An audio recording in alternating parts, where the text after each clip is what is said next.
PM strengthens ties with Japan. 68 off to New Zealand. And 3,000 plus species on display for APEC. This is National EMTV News with Helen Sayer.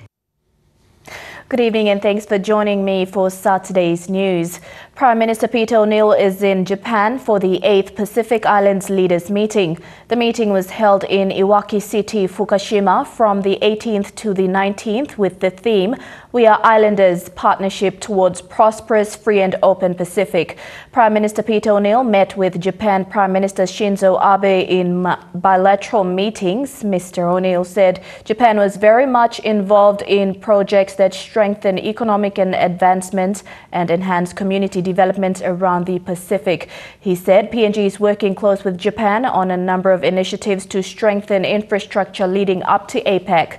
PLAM is held every 3 years in Japan and brings Pacific Island nations together for discussion with Japan to develop initiatives for regional growth and cooperation. While in Japan, the Prime Minister met with Japanese World War II veteran Masai Hori, who works to recover the remains of Japanese soldiers and bring them back to Japan. Mr. Hori, who was a prisoner of war in Rabaul in 1945, is 103 years old and has travelled to Papua New Guinea 18 times and is a former Member of Parliament in Japan. Mr. O'Neill said it was an honour to meet him and commended him for his tireless effort to bring his countrymen home. He described it as outstanding and it had earned him the highest respect of both countries. The Prime Minister went on to say that PNG will continue to work closely with Japan in their efforts to repatriate the remains of their fallen and return them to their homeland. 68 members of the Seasonal Workers Association are expected to leave for New Zealand soon to work as fruit pickers.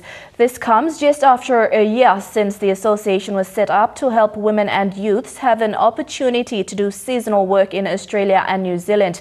President of SWA, Lucy Singe, says the association is working with the Labour Department to have the 68 members' seasonal visas ready. It was all smiles for the Seasonal Workers Association members as they received news that they will be off to New Zealand for fruit picking and other seasonal jobs. Was that your driver? You must provide him license plate. Was that you are driver, BMB driver? You must provide him license plate. It's included inside the 67. You plan must or not? Yes. Is to place each and every one of you. I think you guys have selected 50 odd people to begin with for placement in New Zealand and or Australia, where we can fit you in on seasonal work. As that rolls over, we'll take the next 50, the next 50, the next 50. In New Zealand, the rate of fruit picking is 15 New Zealand dollars per hour. That's around 33 kina. 8-hour day, 5 days a week. It's about 5,600 a month. Most of the 68 are self-employed mothers who are in the informal market and youths. President of the Seasonal Workers Association, Lucy Singe, says her vision to provide better opportunities for the unfortunate is finally coming true. First, you have read in the media about all the works we are doing on this notice. I assure you all that what PNG Seasonal Workers Association is doing is to assist our mothers, young women, young men by preparing them to quality to work in the farm in New Zealand, Australia, bring back the money in this country. In September, the association is expected to send 34 members to Australia. The Seasonal Workers Association first looked to Australia, but due to the Seasonal Workers program in the Labour Department was not active, it has taken them quite some time to have all arrangements done. The 34 are still waiting for the visas and ticket to arrive. So Australia normally works on the season and timing, so maybe they are waiting for the season and time to arrive, but all the documents are already passed on Australian ICON. But things look to be getting back on track for the seasonal workers program. In April, during the 26th PNG Australia Ministerial Forum in Brisbane, PNG Foreign Affairs Minister Rimbing Pato and Australian Foreign Affairs Minister Julie Bishop signed a joint communique that had the seasonal worker program as a focal point. President Lucy said many thanks to the Foreign Affairs Minister and the Labour Department for their continuous support to the association. Adelaide Sirux Kari, National MTV News. Orchid enthusiasts were treated to an array of orchids today at the Sir Rabi Namalu Orchids Garden at the National Parliament. The guests and visitors included APEC delegates, tourists and residents of Port Moresby. PNG Orchid Society Vice President Godfrey Sito told MTV that the two-day orchid exhibition will showcase the many different species of orchids PNG has to offer, including the official 2018 APEC flower, the hybrid Dendrobium orchid. Godwin Eki reports. With 3,000 registered orchids in the country, PNG Orchid Society today displayed a variety of orchid plants and mixed breeds. The exhibition of the orchids attracted visitors and orchid lovers following the launching of the event last night.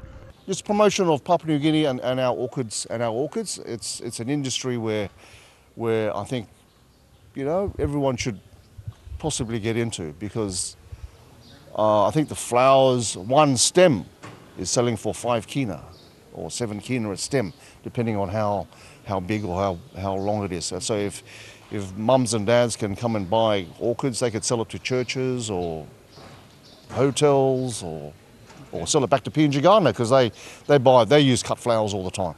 Or even our botanical gardens, they will buy the flowers for flower arrangements, because, you know, everyone loves flowers. Everyone loves flowers. He says the show is also used as an avenue to promote the importance of flora industry in PNG. The small but significant event is being held to coincide with APEC delegates meeting to show off PNG's flora and fauna in the hope of attracting international visitors. To show off to our country, our countrymen, our international guests. I think the Carbine Club came here with all, 150 visitors, and then we had the APEC executive delegation that came here as well, and we had the opening last night of the orchid show. So Minister Chichenko invited them. So we just wanted to show off. Minister Chichenko has done a great job in doing this and promoting not only PNG, but, you know, our government and everything else that PNG has. He said that the orchid show is a reminder of the potential orchid plants have an income-generating commodity. With 2018 APEC Summit named after a hybrid orchid, Godfrey says the selection of the APEC orchid was made by the Minister for APEC, Justin Techenko. The hybrid Dendrobium was created from 4 different orchid species found in the 4 regions of the country, from Sepik, Port Moresby, Morobe and West New Britain. So it's a mixture of 4 different regions to create Dendrobium APEC, which is fitting for our country to host the 2018, and this will symbolise a united Papua New Guinea. Minister Chichenko was saying that each one of the ladies, the spouses that come, or whoever comes, will have a Dendrobium APEC brooch flower on their as for them to take home. Godwin Eki, National MTV News. Vice President of the PNG Orchid Society, Godfrey Sito, says while PNG has 3,000 registered orchid species, there are still sightings of new orchid species in other parts of the country. He says PNG is one unique island nation in the Asia-Pacific region that can successfully grow hybrid orchids in the region. As sightings of new orchid species in the country continue to occur, especially in the Highlands region, Vice President of the PNG Orchid Society, Godfrey Sito, says the island of PNG has a vast concentration of orchids, making PNG one of the most unique countries in the Asia-Pacific region. Well, we've got about 3,000 species currently, and there could be 2 or 3 other 1,000 species still out there, because in Papua New Guinea, the island of Papua New Guinea, we are very unique. It's a concentration of orchids here in Papua New Guinea because we've got the lowlands and we go right up to the highlands, right up to Mount William, which we have walked to and where Minister has been as well. And we've got the lowland orchids to the highland orchids. So currently there's about 3,000 registered species in Papua New Guinea, but I'm sure there's maybe 2,000 or 3,000 other species that has been registered. He says the PNG Orchid Society is yet to name some new orchids that have been recently discovered. We went to Lahire and actually found this particular orchid here. It's got no name to it. It's actually from Lahire. So we're still in the process of trying to identify. It is a new species, definitely, but we're just trying to figure out a name for it, maybe Dendrobium lahiriense or something like that. But it's also very good for hybridizing, which means that it's very good for crossbreeding. As PNG continues to strengthen economic ties in the Asia-Pacific region, PNG also plays an important role in the horticulture industry by supplying orchid seeds for crossbreeding to create new species of orchid plants. The Singaporean Orchid Society, the Malaysian Orchid Society and the Royal Thai Orchid Society, we have a very good relationship with. And we do send some seed pods, which is the seedling from our orchids, and we hybridize it here, and we send the seed pods over there for them to hybridize it and to create the new species. And in return, they send their flasks, the little baby orchids. They bring it back to Papua New Guinea. According to PNG Orchid Society, while orchids need proper monitoring, and this includes watering of the orchids, orchids are not seasonal plants and tend to flower all year round. Some plants do flower seasonal, but most of these dendrobiums that you see here are not seasonal. They flower all year round. Okay. So, you know, it's and dendrobiums and the vandas and the mocaras that are here placed around the gardens, they flower all year round. Okay. Godwin Eki, National MTV News. The late Chief Superintendent Jim Namora was farewelled by his colleagues, family and friends in a funeral service in Port Moresby yesterday. The late Chief Superintendent was serving in the Royal Papua New Guinea Constabulary as the Director for Special Services Division when he passed away at his home on May 5th. At his funeral, Namora was described by his squad mates as a mentor who earned his ranks very quickly. The funeral mass held at the Reverend Sioni Kami Memorial Church was attended by members of the Special Services Division, police officers from other units, friends and family of the late Namora.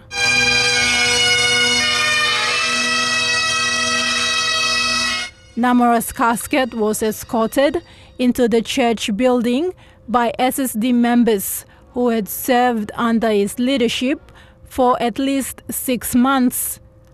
Special Services Division will always be in our hearts, simply because this is where we grew up. This is the division that has taught us the resilience to be men and to lead men. And Jim is one of them. Namora was born in 1960.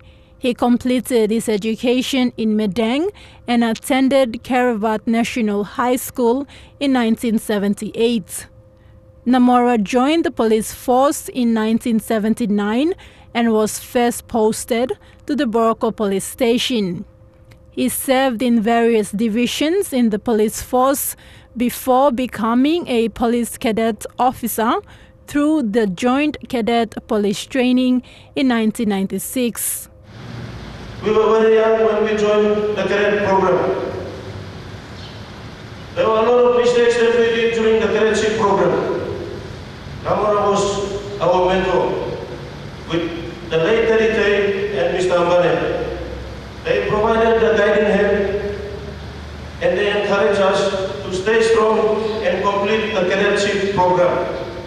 Namora was serving as the Provincial Police Commander for West New Britain and led security operations for the 2017 PNG Games before he was posted recently to head the SSD Directorate. I decided to take him out of Western Building to be Director of Special Services after I have appointed the Director then, now acting Assistant Commissioner on consultation, because he's the best officer that we can use for him to be as the Director of Special Services. And he took this appointment without any complaints at all. In March, Namora was promoted to the rank of Chief Superintendent, the highest rank for officers leading police operations. And he resumed office as the Director of Special Services Division at America and promoted to the rank of Chief Superintendent. Namora's casket will be laid to rest in his village in Medang province. He is survived by his wife Petronella, 2 sons and 2 grandchildren. Thekla Gunga, National EMTV News. You're watching National EMTV News. We'll have more of today's other stories on the other side of this break. Stay tuned.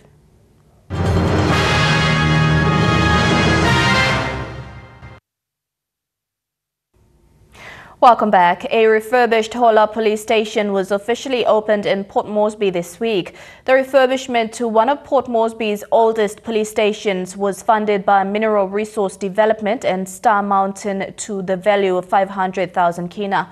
NCD Metropolitan Superintendent Perodrano said such gestures of assistance help police do their job more effectively. The Hohola Police Station refurbishment is timely as Star Mountain Hotel, located in Hohola, prepares to house international delegates for APEC. NCDC Metropolitan Superintendent Peru Andrao said more such partnership are needed in the police force. My challenge to my PSs and OICs in NCD, Senior Inspector who have given you the challenge, take it up and work at that. I have 13 major units in the city. For us to provide effective police service, we need stakeholders to come on board. And once again, MRDC and Star Mountain have given a challenge to other stakeholders. Only then we can demand the best from police officers. The refurbishment is part of a community partnering program run by RPNGC to allow business houses and communities to be a part of the peacekeeping and assisting the police station in their suburbs. Police Minister Jelta Wong says police should have this in mind and not abuse the power they hold. Protective na helping policeman here. Or policeman here. Now you are on show. All get up. People of Papua New Guinea, look, Hohola police station. Do not abuse the privilege that you have wearing that uniform. It is a privilege and an honor to wear that uniform. So I salute you for all the jobs that you have done, and I'm thankful to your PSC for his work. NCDC Governor Powers Pakop said it was one step more to keeping the city safe, but much more needs to be done. Mi pla hosting police blow get a line here, Papua New Guinea. But explore me play and blow you here. He no blow me stop. I have already told the police commissioner before. The same police commissioner now is stop here. I'm gonna come back. I need a barracks for all policemen. Mary blow me play yet blow here or Port Moresby. Because the barracks you make out here, Bomana and blow Papua New Guinea, McGregor and blow Papua New Guinea, Gordon's and blow Papua New Guinea. When a map can, maybe Tamlo or Killa barracks and blow Papua New Guinea. Where is the barracks for policeman Mary Blow, me play to save the city? And I'm ready to support that initiative. Adelaide Siraks Kari, National EMTV News. APEC's Training Institute has graduated 203 of its students in competency skills-based training. The institution, which was established in 2004 as a consultancy in its initial stages, has seen students graduate from certificates in many life skills and as well as diploma courses. The graduation happened in Port Moresby yesterday.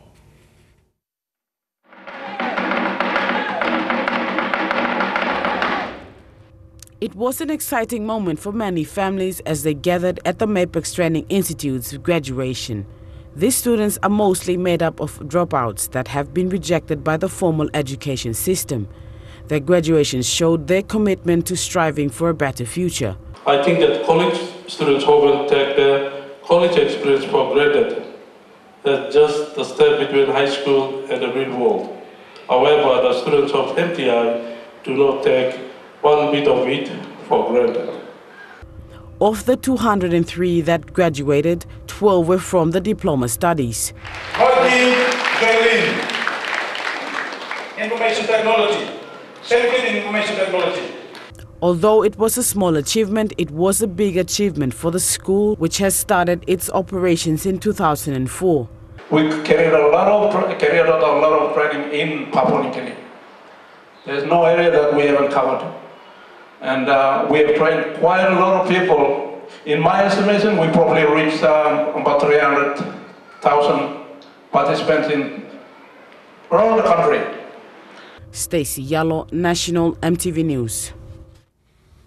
Now, naturally, the most devastated person in the country is Moses Tao's mother, Shirley Tao, and his immediate family. In an interview with MTV, Shirley broke into tears as it dawned on her that she would only ever have his voice to listen to, a painful reminder of a once loving son. I was crying and said, I will only hear your voice from the radio or whatever. I will be crying.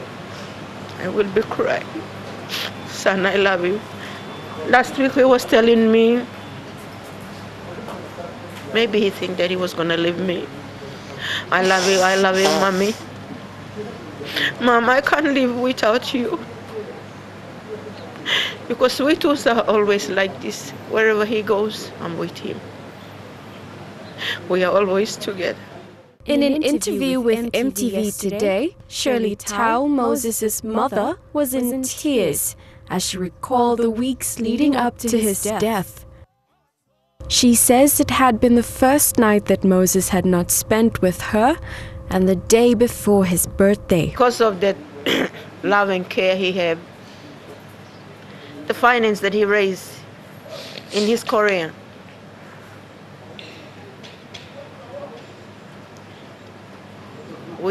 he blessed so many people, and I was one of them because of the mother. Shirley Tao adopted Moses from her parents as a baby and watched him grow up to the celebrity he became. His sister and aunt, Alice Go, had been the last person to share his birthday with him. That very day, whatever he was eating, we were sharing.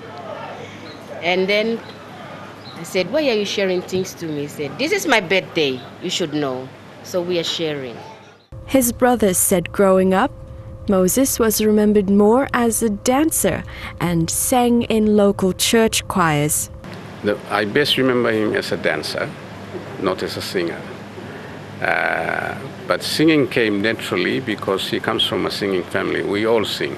We all choir singers. His mother fondly remembers him as a son who always had time to lend a hand to people in need, even as he fell ill in the weeks leading up to his death.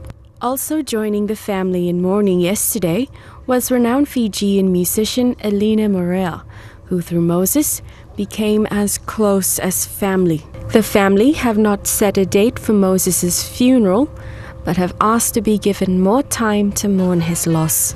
Melissa Gaviro, National MTV News. One of PNG's music icons, George Telek, has recently been diagnosed with mouth cancer and is in Australia seeking medical help. Lamana Hotel and friends from PNG music industry have organised a medical fundraising event for the icon to support him with his medical bills. The medical fundraising concert will be held at Lamana Gold Club tonight, and they are appealing to Papua New Guineans to come out and show their support.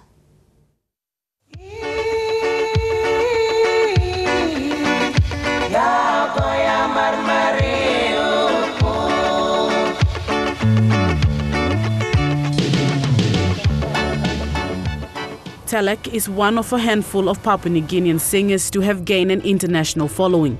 He recorded his first album in 1977 outside of PNG, which won an Area Award for Best World Music Award. Recently, he was diagnosed with mouth cancer and has had surgery on his bottom lip to remove the tumor. There was also 4 lymph nodes that were removed from his neck. So He's had a test done last week, and the good news is it's proved successful, that the cancer was removed. Telek, who has been unable to speak after the surgery, was overwhelmed by the support he has been receiving from One Talk Music in Australia. However, there has not been a major fundraising drive in PNG, and Lamana Hotel and PNG FM has organized for a medical fundraising concert to support Telek with his medical bills. He's recovering, and what they need to do after his recovery is reconstruction surgery so that he can speak again, and also so he can sing again, because a lot of his fans would still want that to happen, and he loves to perform. So that is his livelihood. So what we're trying to do now is give some medical support, monetary support, to help with the medical bills. Telek will be in Australia for monitoring, and all proceeds from tomorrow's concert will go straight to supporting him.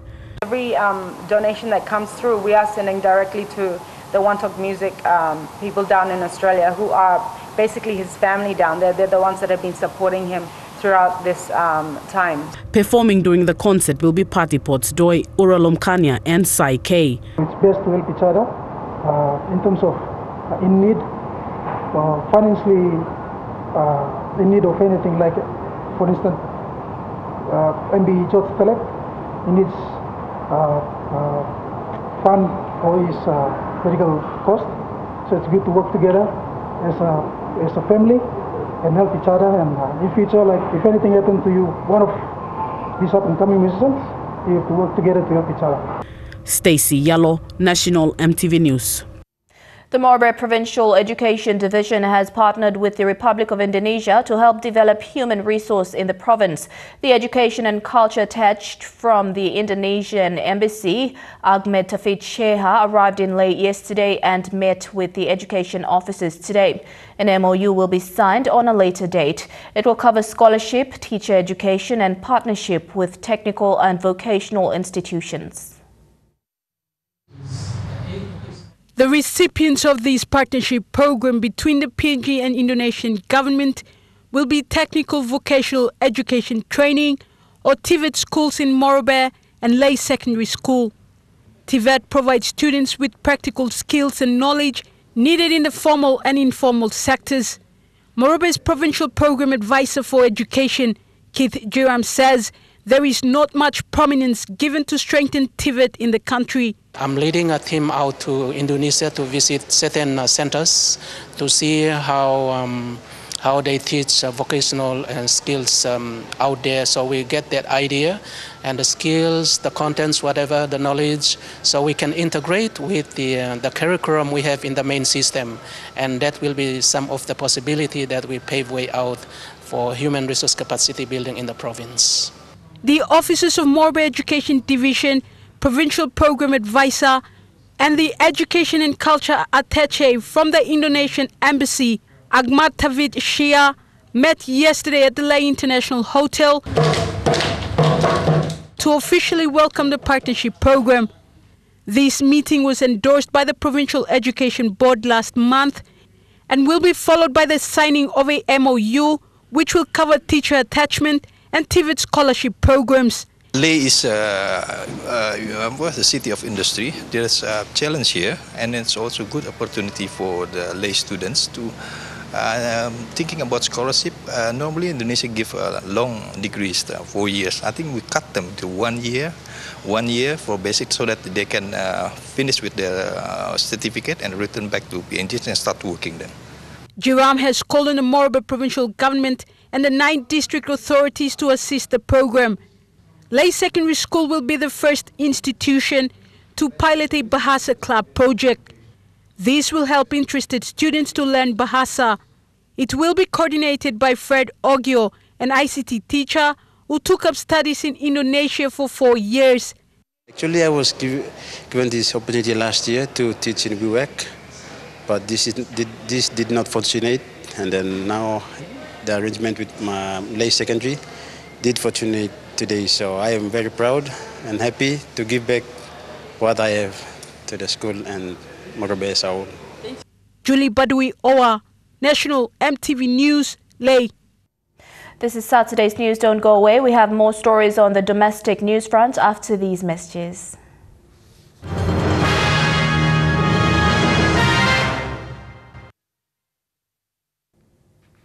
Welcome back to the news. The Lae Secondary School's debate team were declared this year's MSTRED debate competition champions after beating Busu Secondary School in the grand final. They were among 6 schools in Lae that participated in the event over the past 3 days. Event coordinator Rose Girari said they had less participants from Morobe schools this year and are encouraging more schools to join next year.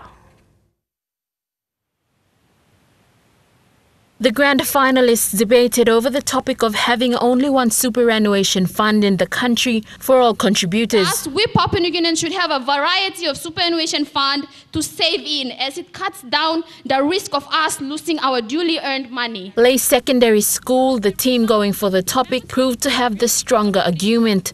Therefore, if we bring these organizations together, then they can be great accountability and there can be transparency.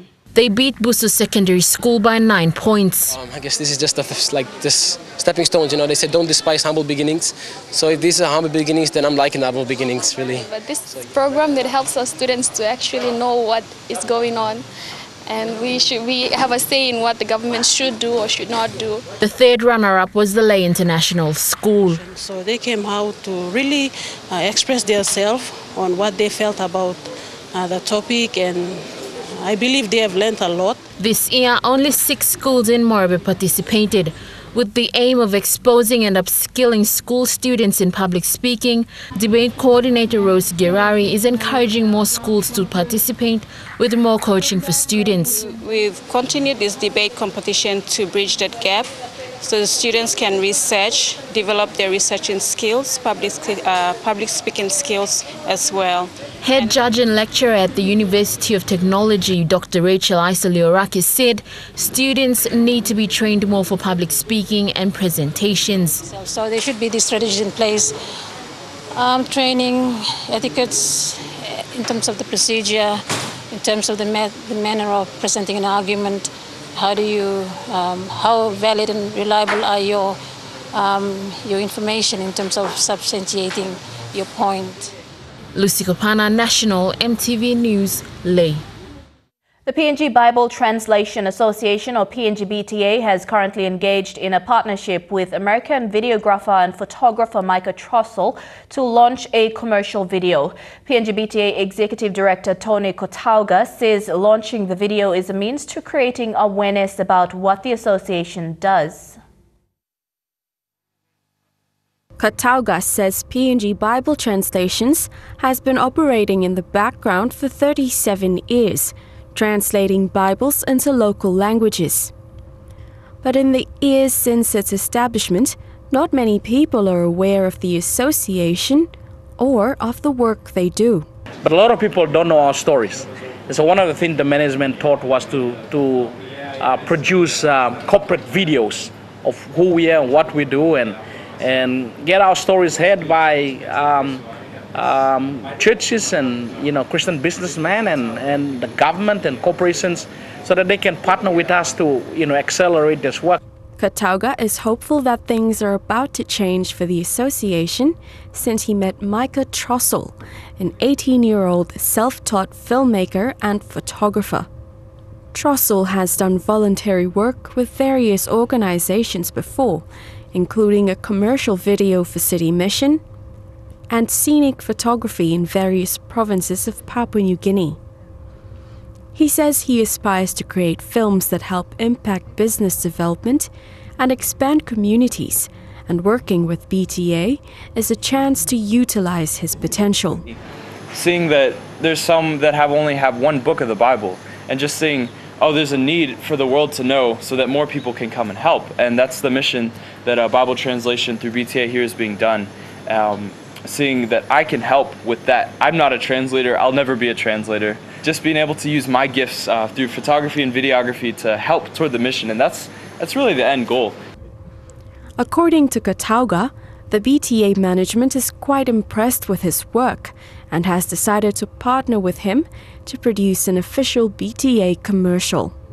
Micah has so much passion because his parents work with PNG Bible Translation Association, and his gift and his interest in producing videos, and we looked at some of the videos he's developed, and we invited him back, and so after 5 months he's back with us in the next 3 weeks to produce 3 of our corporate videos that we can use for marketing purposes. Melissa Kofiro, National EMTV News.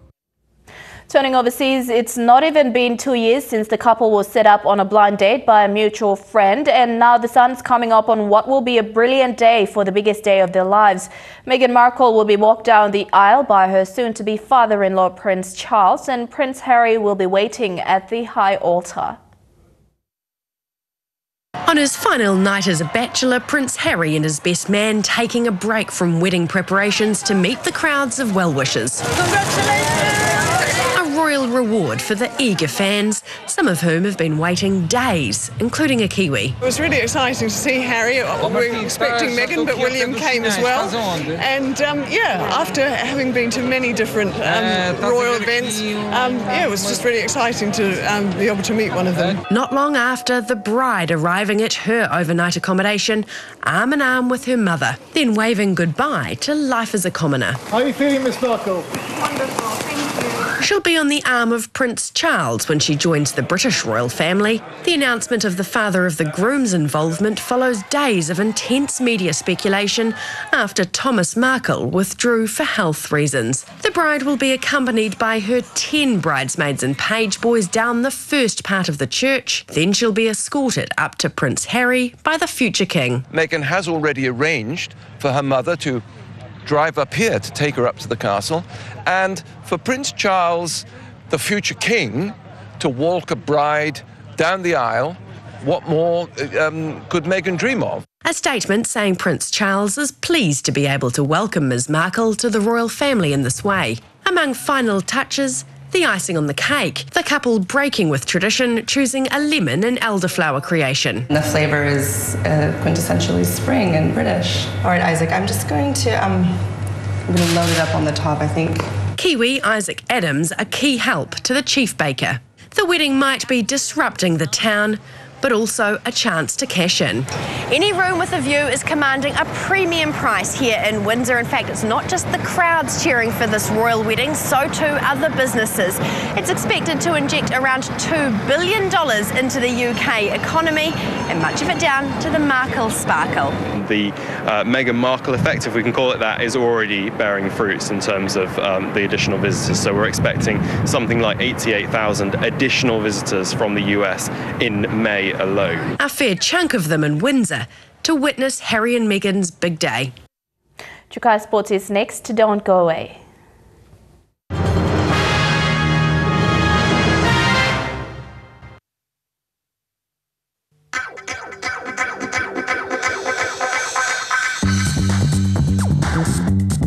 Chukai Sports.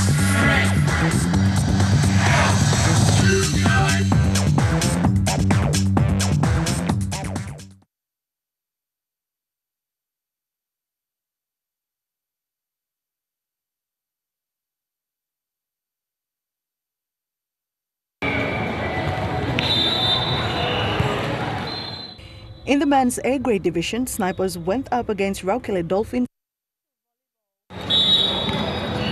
Port Moresby has played host to many volleyball championships over the years, and this year will be no different. With the 5 championships coming up, the federation is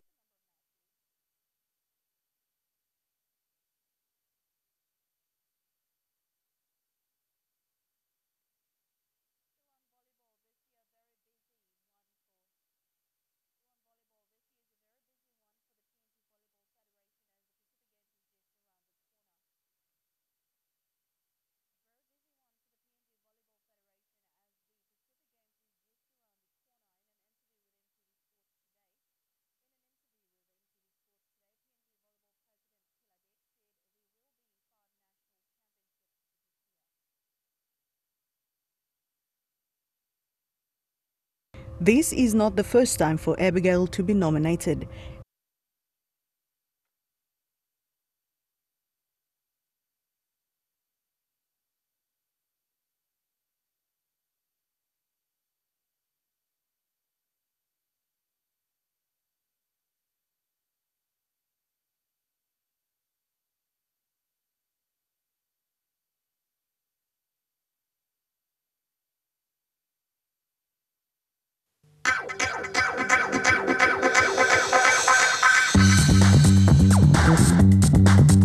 Chukai Sports.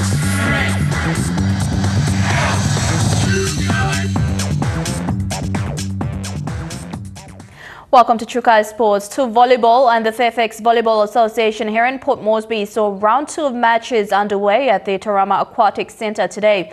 EMTV Sports caught up with a number of matches.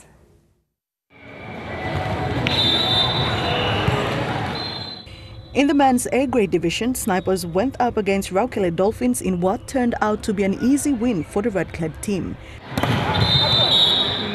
Though the first set saw little fight from the Snipers, with Raukele maintaining at least a 4-point margin in the first few services. Snipers only managed to get 11 points, and that was all. And in affirmation of being the better side, Raukele went on to record a 25-11 win.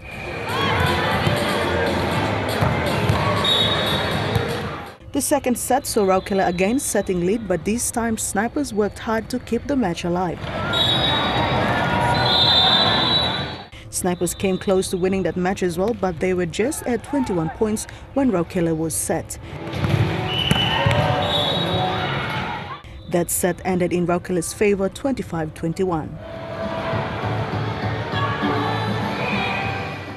Meanwhile, Raukele's women's team, on the other hand, did not have much luck against University. The first set was a close call when they drew a 24 set, but an oversight from Raukele saw University landing 2 balls at their end successfully, ending the game at 26-24.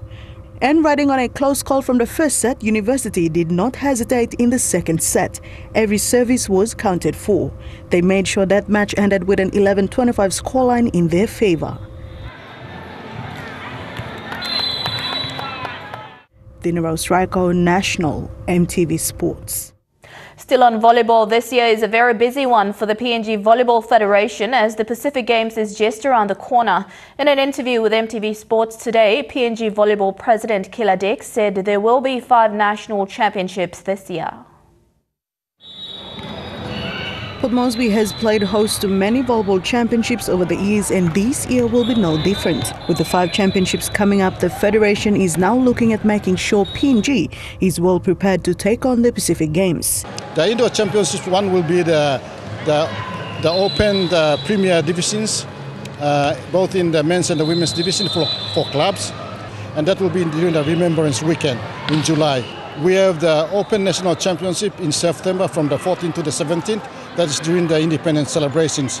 And then we have the Under-21 Championships starting on the 17th right down to the 21st. And then we have the Beach National Championships also during the independence celebrations here in Port Moresby from the 14th to the 17th. So here in Port Moresby we will have 4 national champs, and in Lae we will be having the Under-21 Championships. Despite indoor volleyball still dealing with financial constraints, President Kila Dix is certain the national championships will push through. The indoor volleyball, we are not getting very good funding because we are in Tier 3 and because of our poor performance in the Pacific Games 2015. But that does stop us from to endeavour a little bit more and see where our weaknesses were in 2015 and try to improve those weaknesses so that we can do better in the next year's Pacific Games. On the other hand, beach volleyball, with its consistent medal performances, and the recent one being the gold medal at the Pacific Mini Games in Vanuatu, has seen great support recently. This year we've been very lucky. The PNG Olympic Committee is going to support the beach volleyball team in Tier 1, so they're giving us some very good funding. So that funding will give us an opportunity to explore, opportunities, right around the Pacific and Oceania region to send our athletes overseas so they can be competitive, because we have to defend the men's beach volleyball title. We need a gold medal. So all this looking good for beach volleyball.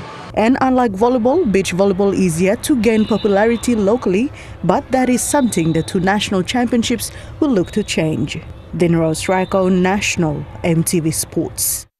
To tennis, PNG's international tennis pro Abigail Terra-Pisa is a finalist for the SB Sports Awards Female Athlete of the Year category. In a recent interview with EMTV Sports, Abigail reflected on her plight in 2017 and her push for greater heights.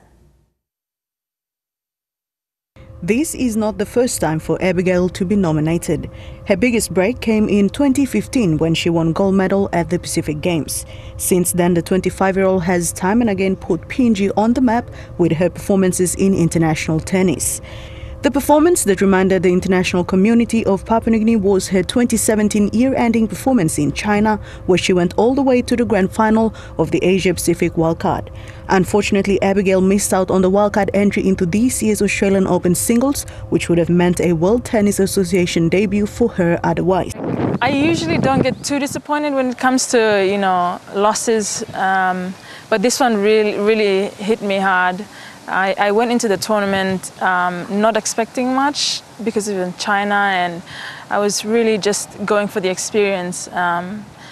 But after the first few rounds of winning and making to the finals, I sort of, try to push myself and try to have a little bit more faith and belief that I could have done it. And I was really so close to finally playing such a big Grand Slam in January, but obviously that didn't go my way. The nerves got the best of me, and yeah. Nonetheless, 2017 was a stellar year for the tennis pro, who reached a career-high ranking of 334. From here on, Abigail's career goal is to make it to Wimbledon or any competition of similar caliber. For this year, the Kina ambassador has already embarked on her international tour, starting with Japan, and she will be heading to England next. Dina Rose Raiko, National EMTV Sports. Trukai Sports continues after these messages. Stay tuned.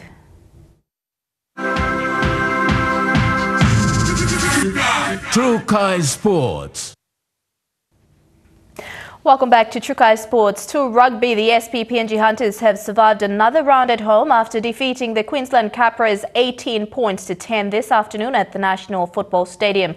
The win marks their fourth win of the season after round 12 of the Intra Super Cup competition. The Hunters took the lead in first half with 2 tries and capped off the win with another double in the second stanza. The 2017 Premiership winners are currently ranked 12 on the ladder, but could move up after this weekend's results. And that ends Trukai Sports. The weather details coming up next. Trukai Sports.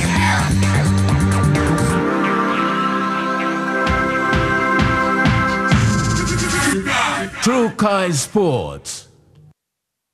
Details were proudly brought to you by Dulux, celebrating 50 years in PNG and the only paint made in PNG.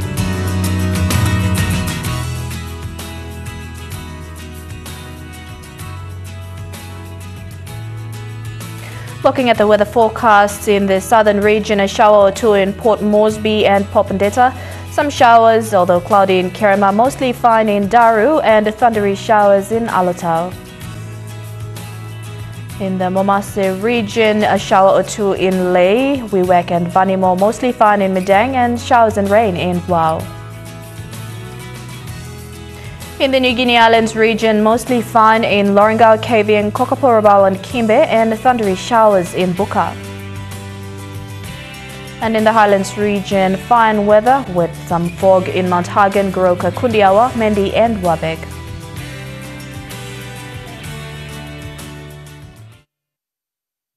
The weather details were proudly brought to you by Dulux, celebrating 50 years in PNG and the only paint made in PNG.